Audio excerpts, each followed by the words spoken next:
तो गाइस कैसे हो आप लोग। तो स्वेलो स्टार नेक्स्ट नॉवल के एपिसोड नंबर 89 में आपका स्वागत है। तो चलिए शुरू करते हैं। तो जैसा कि हमने पिछले एपिसोड में देखा कि यहाँ पे क्या क्या हो रहा होता है और यहाँ पे लूफेंग की क्या हालत हो रखी थी। लूफेंग के पास पता चल गया होता है कि वहाँ पे इस जगह पे कितनी ज़्यादा पावरफुल फोर्सेस मौजूद हैं। इसी के साथ हमें दिखाया जाता है कि दो गॉड किंग्स भी आगे होते हैं लूफेंग को रोकने के लिए और कहते हैं कि बच्चे तुम्हारे पास आखिरकार यहाँ पे आने का टोकन क्या से मिला। मुझे जितना पता है जो कि रॉयल फैमिली से नहीं होते हैं उन्हें कम से कम 50 मिलियन मेड पॉइंट्स की ज़रूरत होती है। तो आखिरकार तुम्हें एक स्पॉट कैसे मिल सकती है। मैं सस्पेक्ट करता हूँ कि एम्पर चू ने ही तुम्हारी ये मदद की होगी टोकन को ऑब्टेन करने में और तुम्हें सीक्रेट में दी होगी जिसको यहाँ पे गॉड किंग यान चोंग कह रहे होते हैं। और ये जानकर बहुत ही गुस्सा आ रहा होता है कि आखिरकार एम्पर चू ऐसे कैसे कर सकते हैं। अब ये जानते थे कि एम्पर चू हमेशा से रेकलेसली एक्ट किया करते थे। वो रॉयल मेंबर की उतनी ज़्यादा रॉयल फैमिली की उतनी ज़्यादा लॉस को फॉलो नहीं करते थे और वो गुस्से में कहते हैं कि अगर यहाँ पे उन्होंने तुम्हें स्पॉट दिया है तो यहाँ पे एम्पर चू को इसके बारे में सज़ा ज़रूर मिलेगी और तुम्हें भी सज़ा ज़रूर मिलेगी। मानो वो एम्पर चू से बहुत ज़्यादा गुस्से में होते हैं। यहाँ पे ऐसा बताया भी जाता है कि उनकी पहले भी बहस हो चुकी होती है और यहाँ पे वो कहता है कि अगर ऐसा किया है तो एम्पर चू इस पनिशमेंट को फेस करेंगे और लुए को यहाँ से हमेशा के लिए निकाल दिया जाएगा। उसे कभी भी अपॉर्चुनिटी नहीं मिलेगी और साथ में उसे पनिश भी किया जाएगा। उसने सिर्फ एक ट्रांसेंडेंट के रियल में ही ऐसा किया है। अब यहाँ पे हमें सीन चेंज कर यानचेन के capital city of first emperor Yanfeng ancient kingdom का सीन दिखाया जाता है जहाँ पे एक और एम्पर उसी चैंग योंग पैलेस में बैठा हुआ होता है। दोनों एम्पर यान और गॉड किंग यानचोंग एक दूसरे के अर्लियर गॉड किंग्स होते हैं जो कि रॉयल फैमिली में ही बिलोंग करते थे और बॉर्न हुआ थे और उनकी पार्ट भी सिमिलर हुआ करती थी। लेकिन यानचेंग के बारे में बताया जाता है कि वो अभी भी गॉड किंग रियलम के सेकेंड लेवल पे ही स्टक होके रह गया होता है। उससे आगे वो नहीं बढ़ पा रहा होता है और यहाँ पे वो एंशिएंट पैलेस में भी एक वॉस्ट वर्ल्ड में क्रिएट कर रहा होता। मतलब ये समझो कि उन दोनों में से एक बड़ा भाई था एक छोटा भाई जिसमें से एक कमज़ोर रह गया होता है वहीं पे एक बड़ा बड़ा आगे बढ़ता ही गया होता है और तभी वहाँ पे हमें एक बीस्ट का सीन दिखाया जाता है जहाँ पे उसके अंदर से बहुत ही पावरफुल एनर्जी निकल रही होती है और दिखाया जाता है कि उस बीस्ट की बॉडी को अभी क्लीन किया जा रहा होता है और दिखाया जाता है कि वो अभी ट्रांसेंडेंट के सुलम के इन्फिनाइट स्पेस में एंटर कर रहा होता है और उस बीस्ट की जो पावर थी वो बहुत ज़्यादा बर्न हो रही होती है। वहीं पे हमें साथ में फ्यूरी एम्पर फू को भी दिखाया जाता है जो कि सीक्रेट रून्स के वर्ल्ड मेंबर को गैदर करके आगे बढ़ रहे होते हैं और यहाँ पे हमें पता चलता है कि एम्पर फू अभी एम्पर यानफेंग सिटी के करंट एम्पर हैं और उनके पास एक इनॉर्मस बीस्ट भी मौजूद है जो कि यहाँ पे आया होता है। उसी के साथ वहाँ पे उसका ब्रदर भी आ जाता है जो कि कहता है ब्रदर योंग योंग आखिरकार तुम्हारे यहाँ पे आने का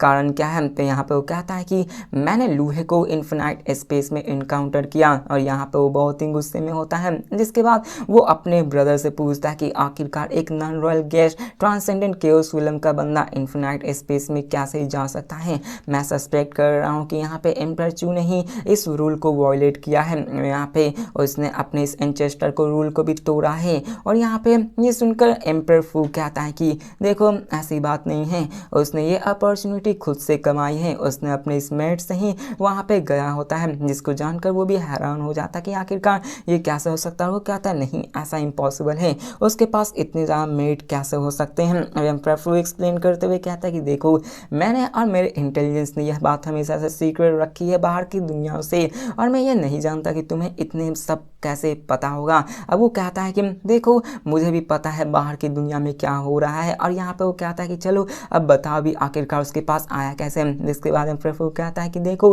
भले ही यहाँ पे ट्रांसेंडेंट केओस विलम में है लू ही लेकिन वो हमेशा से थंडर एंशिएंट किंगडम के बॉर्डर के ऊपर जाके पार्टिसिपेट करता था जिसके कारण हम इसको बियर न कर पाए और उसने अपने आप से ही इस स्पॉट को अर्न किया है। वो उसे सारी चीज़ें बता देता है जो कि अब तक हुआ है जिसको जानकर तो मैसिव बीस्ट पूरी तरह से साइलेंट हो जाता है। अब वो बीस्ट कोई और नहीं वही एम्पर होता है जिसका नाम योन यांग होता है कुछ ऐसा ही नाम होता है चाइनीज़ में। अब इसी के साथ हमें दिखाया जाता है कि उसे बिल्कुल ही विश्वास नहीं हुआ था कि आखिरकार इतनी बड़ी बात उससे सीक्रेट क्यों छिपा रखी और यहाँ पे ऐसा होना ही था क्योंकि ये बहुत ही बड़ी बात होती है कि ये केओस ट्रांसेंडेंट रियलम का बंदा वहाँ इन्फिनाइट स्पेस में जा सके। यहाँ पर तो गॉड किंग्स की भी हालत ख़राब होती है जिंदगी या उसकी बीत जाती है वहाँ पे जाने के लिए। लूफेंग तो अभी एक केओस ट्रांसेंडेंट का बंदा है तो ये न्यूज़ अभी तक पब्लिक नहीं की गई होती है। यहाँ पे वो सारी चीज़ें बता देता है कि देखो कैसे कैसे हुआ था, और यहाँ पे वो सारी डिसएडवांटेज को भी बारे में बता देता है कि देखो ये सब हो रहा था। तो ये सुनकर तो वो पूरी तरह से साइलेंट हो जाता है और अपने रिस्पेक्टेड एल्डर ब्रदर की तरफ देख कर कहता है, और यहाँ पे वो कहता है कि देखो ऐसी बातें एम्परर फू भी उससे कहता है, यंग ओंग तुमने रियलाइज़ नहीं किया, लेकिन मैं तुम्हें बता दूं कि ये प्राइमोडियल ब्लड लाइन तुम्हें अफेक्ट कर रही है। मैं तुम्हारे लिए अरे इतना कुछ किया, सब पे तुम्हारे पावर दिया, कल्टिवेशन के रिसोर्सेज दिया, इतना कुछ दिया, लेकिन फिर भी तुम अभी तक ब्रेक थ्रू नहीं कर पा रहे हो। यहाँ पे मैंने तुम्हारे लिए इतना कुछ कर दिया हूँ। यहाँ पे वो दिखाया जाता है योनोंग को, जो कहता है कि मैं perfect clear headed message based हूँ, और वो उसकी तरफ घूर कर देखने लगता। मानो उन दोनों बहस होने से लगी थी। मतलब यहाँ पे वो बिल्कुल ही नाराज था कि लू फेंग को उसे कभी भी नहीं देना चाहिए था। वहीं पे एम्परर फू से समझा रहा होता कि देखो यहाँ पे सब ऐसी ऐसी बातें हैं, मैंने तुम्हारे लिए इतना कुछ किया, लेकिन तुम अभी हमारे लिए कुछ भी नहीं कर पा, तुम हमारे लिए बोझ हो, तुम हमारे किंगडम के लिए बोझ बनते जा रहे हो, जहाँ पे तुम हमारे रिसोर्सेज को ही यूज़ कर रहे हो, तुम बार बार फेल हो जा रहे हो, तुम अपने डेब्ट को भी नहीं चुका पा रहे हो। और वो उसकी तरफ देख कर कहता है कि तुम्हें क्या लगता है सारे रिसोर्सेज को सिर्फ तुम ही यूज़ कर सकते हो, हमें सबको देना होता है, और जबकि तुम यहाँ पे कुछ नहीं कर पा रहे हो, तो हमें उस लोहे को रोकने के लिए ऐसा करना पड़ा, वरना वो हमारी सारी जितने भी हेवेंस और अर्थ के ट्रेजर्स होते हैं उन सबको वो लूट लेता है, हमें ऐसा करना ही होता है। देखो यहाँ पे बहस होने लगती है दोनों में, मानो दोनों एक दूसरे की जान के प्यासे हो जाएंगे, लेकिन ऐसा कुछ नहीं होता, बल्कि उनमें बहस भरने लगती है और एक दूसरे को ह्यूमिलिएट करने लगते हैं। और यहाँ पे हमें पता है कि जैसे जैसे जिसकी पावर बढ़ती जाती है, अगर उसे ह्यूमिलिएट करोगे तो यहाँ पे एनिमीज भी बनने में उन्हें देर नहीं लगेगी।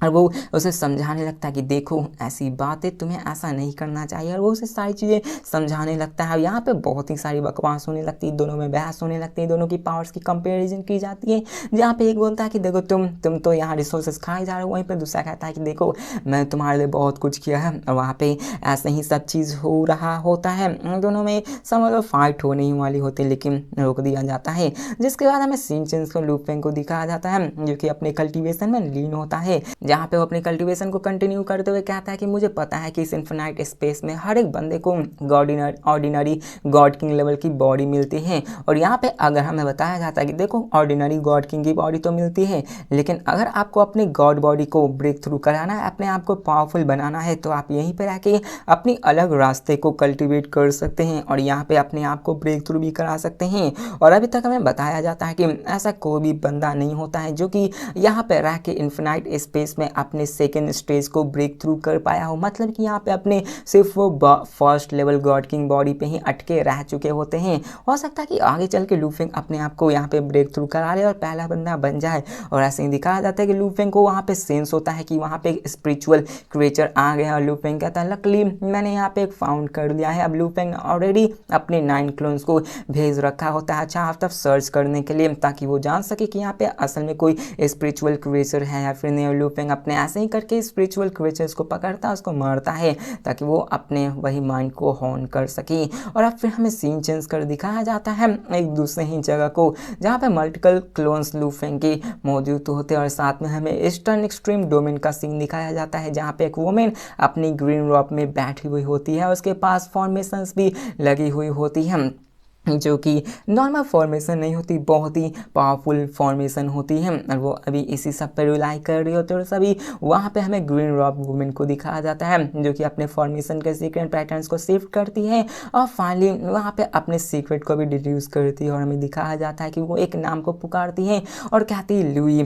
जिसके साथ वहाँ पे एक मिस्टीरियस बंदा अपीयर होता है और वहाँ पे उसके सामने झुकता है। जिसके बाद दिखाया जाता है कि वो उससे बात करती है और उसे पता चलता है कि यहाँ पे जो लू फेंग ने मारा होता है स्काई रियलम के बंदे को, उसकी खबर इस लेडी को पता होती है। अब आप इस बात से अंदाजा लगा लो कि जिस चीज़ की खबर की किसी को पता नहीं थी, उस लेडी को पता है, जो कि एक सीक्रेट है। तो आप समझ सकते हो इस लेडी की पावर कोई छोटी मोटी नहीं होगी। और आगे चल के हमें इस लेडी की ट्रू पावर्स भी पता चलेगी, जो कि अभी कुछ ही चैप्टर्स में रिलीज होने पता चल जाएगी। और हमें दिखाया जाता है कि वो भी इन सारी चीज़ों के बारे में जान जाते हैं और वो भी लू फेंग में थोड़ा सा इंटरेस्ट जगाने लगती है। वो लू फेंग के बारे में भी जानना चाहती थी और वो सरप्राइज हो जाती है। अब यहाँ पे हमें बताया जाता है कि वो यहाँ के हाईएस्ट रूल्स तक को भी जानती थी। वो जानती थी कि आखिर एक कल्टिवेटर्स कितना ज़्यादा ब्रिलियंट हो सकता है, और उसने अपने वर्ल्ड बीस्ट के बारे में जान रखा होता है। ना उसकी नॉलेज, उसकी पावर वास्ट तो बहुत ही ज़्यादा होती है। यहाँ पे वो सोचने लगता है कि आखिरकार ये बंदा है ही कौन। और वो लू फेंग में इंटरेस्ट दिखाने लगते हैं। जिसके बाद हमें सांगा सिटी का सीन दिखाया जाता है, जहाँ पे काउंटलेस लिविंग भी वहाँ पे रह रहे होते हैं और मानो उन सबको पपेट की तरह यूज़ किया जा रहा होता है। और हमें दिखाया जाता है कि वही लेडी वहाँ से गुजर रही होती है और वो कहता है कि मैंने ऑलरेडी उस बंदे के बारे में कई सारी इन्फॉर्मेशन निकाल रखी है। जिसके बाद हमें उस ग्रीन वुमेन को दिखाया जाता है जो कि अपने लाइफ ऑरा को कंसील करते हुए आगे बढ़ रही होती है ताकि वो यहाँ पे आके लू फेंग से मिल सके। अब देखो उसे लू फेंग में इंटरेस्ट हो गया होता है, उसकी पावर को जाना होता है कि यहाँ पे लू फेंग ने कैसे एक स्पेस वही असैसिनेशन ग्रुप वाले बंदे को मार दिया है, जिसके कारण उसे भी इंटरेस्ट होने लगता है लू फेंग में, क्योंकि यहाँ पे उसे भी पता होता है कि ये असैसिनेशन मिशन इतनी आसानी से तो फेल नहीं होते। जिसके बाद वो लू फेंग की सिटी में पहुंच जाती है ताकि वो उससे मिल सके। और सिटी में आने के बाद पता चलता है कि वो लू फेंग के ऑरा को महसूस ही नहीं कर पा रही होती, जिसको जानकर वो भी हैरान हो जाती हैं कि आखिर कैसे हो सकता है कि वे लू है तो असल में केओस लेवल ट्रांसेंडेंट बीइंग है। वो अपने ऑरा को इस कदर से छिपा रखा होता है कि उसे भी नहीं पता चल रहा होता। और कहती है कि उसने अपने ऑरा को तो किसी गॉड किंग के फर्स्ट स्टेज के बंदे से भी बेहतर छिपा कर रखा हुआ है। और वो आगे बढ़ने लगती है और लू फेंग से अभी से ही इम्प्रेस हो जाती है, जिसके बाद वो आगे बढ़ने लगती है। और फिर दिखाया जाता है कि वहाँ पे वो आगे बढ़ती है तो वहाँ का स्पेस भी डिस्टॉर्ट होने लगता है। मैं आपको बता दूँ ये कोई नॉर्मल लेडी नहीं है, ये आप इसको first level of God king या सेकेंड लेवल गॉड किंग को समझने की भूल मत करना, क्योंकि अभी हमें इसकी असली पावर के बारे में पता चलेगा। और इसी के साथ हमें दिखाया जाता है कि वो लू फेंग के उसी गार्ड मतलब जहाँ रहता है उसके बाहर आ जाता है। और यहाँ पर वो ग्रीन लेडी कहती है कि देखो मैं यहाँ पर मिलने आई हुई हूँ। अब यहाँ देखो कट करो इसको, कट। अब यहाँ पर वो लेडी आ जाती है, लेकिन यहाँ पे जो गार्ड्स मौजूद होते हैं उन्हें पता भी नहीं चलता, भनक भी नहीं लगती कि यहाँ पे कोई आई हुई है, क्योंकि इस बंदी की जो लेवल होती है वो बहुत ज़्यादा हुई होती है। और साथ में हमें लू फेंग का रेस्टोरेंट का सीन दिखाया जाता है, जहाँ पे लू फेंग और मोरोसा पी रहे होते हैं, खा रहे होते हैं और यहाँ पर वो दोनों अपने गॉड एसेंस को एब्जॉर्ब भी कर रहे होते हैं और साथ में बात ही कर रहे होते हैं। लेकिन तभी दिखाया जाता है कि मोरोसा को भी एहसास हो जाता है कि कोई यहाँ पे पावरफुल प्रेजेंस आ चुकी है। और इसको जानकर तो मोरोसा पूरी तरह से शॉक हो जाता है, क्योंकि वो एक गॉड किंग लेवल का बंदा था और वो लेडी बहुत ही नज़दीक आ चुकी होती है। और यहाँ पे मोरोसा शॉक होते हुए लू फेंग को मैसेज कहता है और कहता है मास्टर मैं यहाँ पे आसानी से भी किसी को भी सेंस कर सकता हूँ इस पूरे के पूरे सांगा सिटी में, लेकिन फिर भी मैंने इस वुमेन को सेंस नहीं कर पाया। जिसको जानकर लू फेंग भी हैरान हो जाता है। जैसे ही लू फेंग उसकी तरफ देखता है वो समझ जाता है कि ये कोई और नहीं, ये असल में एक बहुत ही पावरफुल रिमार्केबल फिगर है जो कि पीक ऑफ वर्ल्ड बीस्ट की पावर जितनी होती है। जहाँ पे लू फेंग कहता है कि तुम अभी इसके बीच में मत आओ, मैं यहाँ पे खुद जाकर उससे मिलने जाता हूँ। लू फेंग पर्सनली बाहर निकलता है और यहाँ पे गार्ड को भी लू फेंग नहीं देख पाता, मतलब गार्ड्स को भी पता नहीं चलता है कि लू फेंग बाहर निकला है। अब लू फेंग उस लेडी के पास जाता है, उसको ग्रीट करता है और वो लेडी भी उसकी तरफ देखती है। यहाँ पे वो पहले से लू फेंग में इंटरेस्ट दिखा रही थी, अब लू फेंग उसके सामने वो करता है और यहाँ पे वो लेडी भी उसकी तारीफ करते हुए कहती है कि तुमने अपने खुद के सीक्रेट टेक्निक को बनाया और साथ में तुम नंबर 1 केओस रियल्म के बंदे भी बन चुके हो। और वो उसका प्रेज कर रही होती है और यहाँ पे हमें दिखाया जाता है कि वो ये भी कहती है कि बहुत ही लंबा अर्सा गुजर चुका है और जिन कंटेंट में कि ऐसे रिमार्केबल टैलेंट आए हुए हैं। तो लू फेंग यहाँ पे रिप्लाई करता है कि ऐसी बात नहीं है, कैसा भी एक्सेप्शनल क्यों ना हो, मैं सिर्फ एक केओस लेवल का ही बंदा हूँ। तो वुमेन कहती क्या तुम मुझे अंदर इन्वाइट नहीं करोगे। तो लू फेंग उसको जल्दी से अंदर ले आता है, क्योंकि वो देख पा रहा था कि वो लेडी जो कि क्वीन ऑफ फोंग सिटी होती है वो लू फेंग को अच्छे से ट्रीट कर रही होती है, तो लू फेंग भी अच्छे से ट्रीट ही करेगा। जिसके बाद लू फेंग आता है अपने खुद हाथों से उसको प्योर करता है वाइन, जिसके बाद वो दोनों एक दूसरे की तरफ देखते हैं। अब यहाँ पे लू फेंग इन सारे डोमेन्स के नेटिव बंदों के बारे में जानता था, क्वीन ऑफ फोंग सिटी के वो पावर से भली भांति परिचित था कि इसकी बैकग्राउंड, इसकी पावर कितनी ज़्यादा टेरिफाइंग है। और वो कैसे बताया जाता है कि यहाँ पे ऐसे कई सारे नेटिव रूलर्स के बंदे थे जो कि ओरिजिनली में इन सारे ओरिजिन कॉन्टिनेंट को डोमिनेट किए जाते थे। देखो यहाँ 2 एंसेंट सिटी मौजूद हैं, लेकिन ऐसे कई भी छोटे और बड़े से रिमोट रीजन्स हैं जिन्हें 12 बीइंग्स जो कि अननोन मतलब नोन हैं उन्हें कंट्रोल किया जाता है। और यहाँ पे 12 पावरफुल बीइंग्स मौजूद होते हैं। और बताया जाता है कि यहाँ पे ओरिजिनल देखा जाए तो एक रिइंकार्नेशन को 30,000 ओरिजिनल यूनिवर्स पास होते हैं और यहाँ पे लगभग 12 डिवाइन एम्परर्स मौजूद होते हैं जो कि merely first stage of God king hood के ही होते हैं, लेकिन इन सब की पावर्स बहुत ज़्यादा होती हैं। आप लोग ये समझ लो कि सेकेंड स्टेज का गॉड किंग का बंदा भी उनका मुकाबला नहीं कर सकते हैं, उसको वो बहुत ही आसानी से मार सकता है। इस लेडी की पावर आप इस बात से जान लो कि लू फेंग कहता है कि अगर ये चाहे तो किसी भी गॉड किंग के सेकेंड स्टेज के बंदे को भी ये आसानी से मार सकती है। तो इसी के साथ आप इसके पावर का अंदाज़ा लगा सकते हैं। और यहाँ पर वो लू फेंग के पावर के बारे में जानता था, वो लू फेंग उसके पावर के बारे में जानता था। और आप लोग ये समझ लो कि यहाँ पे मिस्टीरियस मोनार्चेस भी मौजूद होते हैं। जैसे मोनार्चेस उसको ही कहा जाता है जो कि बहुत ही पावरफुल होता है। लू फेंग इसके बारे में अच्छे से जानता था कि ये कितनी ज़्यादा पावरफुल, कितनी ज़्यादा टेरिफाइंग पावर को रखता है। हमें बताया जाता है कि इस क्वीन ने, जो कि क्वीन ऑफ फोंग सिटी होती है, उसने दोनों वर्ल्ड ओरिजिन पाथ और ओरिजिन ऑफ डॉ को भी कल्टीवेट किया होता है, जिसके कारण ही उनकी पावर इतनी ज़्यादा बढ़ी हुई होती है। अब देखो यहाँ पे लंबी चौड़ी उसके बारे में भाषण दी हुई होती है जो कि इसके पावर को ही डिस्क्राइब कर रही होती है। तो इसी के साथ हमें ये एपिसोड भी खत्म होता है। तो मिलते हैं नेक्स्ट वीडियो में और देखते हैं कि आगे क्या होने वाला है। आखिरकार उस लेडी का यहाँ पे आने का पर्पज़ क्या था और किस पर्पज़ को लेकर आते हैं, क्या लू फेंग उस पर्पज़ के लिए तैयार होता है या फिर नहीं। तो मिलते हैं नेक्स्ट वीडियो में, तब तक के लिए बाय।